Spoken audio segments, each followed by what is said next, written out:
جو ویڈیو دیکھ رہا ہے چینل کو لازمی سبسکرائب کرے۔ کمنٹ میں شارٹ ناول کا لنک پن ہے، سب لازمی دیکھیں۔ عظمیٰ باجی خود کو سنبھالیے، میں نے کہا نا، ابھی آپ کو تھوڑا اور آرام کرنے کی ضرورت ہے۔ میں آپ کو خود لے کر جاؤں گی ساتھ، مگر پہلے تھوڑا آرام کر لیجیے اور کچھ کھا پی لیجیے۔ آپ کو کمزوری محسوس ہو رہی ہوگی۔ زینت: وہ سب بعد میں، مجھے ابھی اسی وقت شیرو کو دیکھنا ہے، پلیز۔ زینت ماننے کو تیار نہیں تھی، تبھی پاس میں رکھا اس کا موبائل پھر سے بجنے لگا۔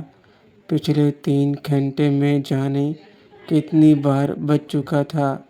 عظمیٰ زینت کو اس کا فون تھما دیا، کیونکہ اس پر پاپا لکھا تھا۔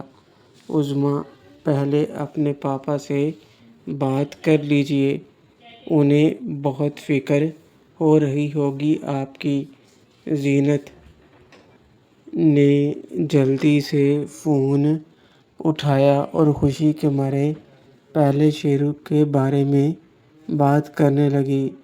زینت: ہیلو بابا، شیرو مل گیا، میں جس کے پاس ہوں، انہوں نے بتایا ہے کہ وہ یہیں پر ہے، ہسپتال میں، میں اسے دیکھنے جا رہی ہوں۔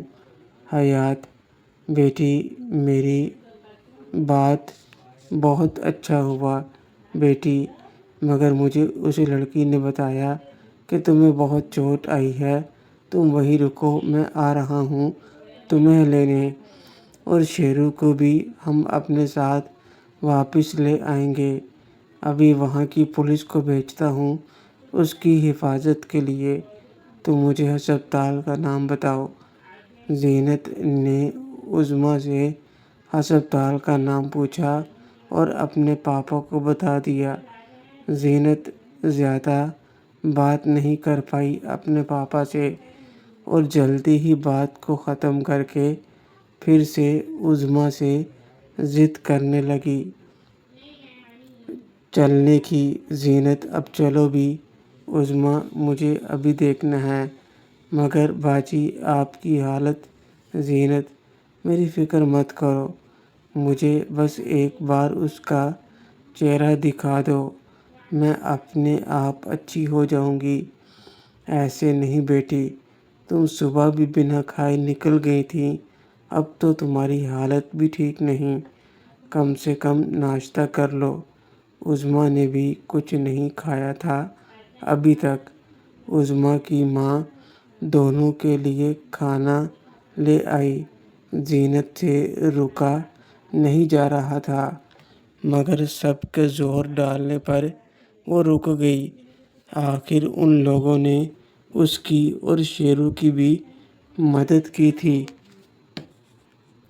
عظمیٰ: 1 منٹ میں ڈاکٹر باجی کو بتا دوں کہ بھیا سے ملنے کوئی آ رہا ہے۔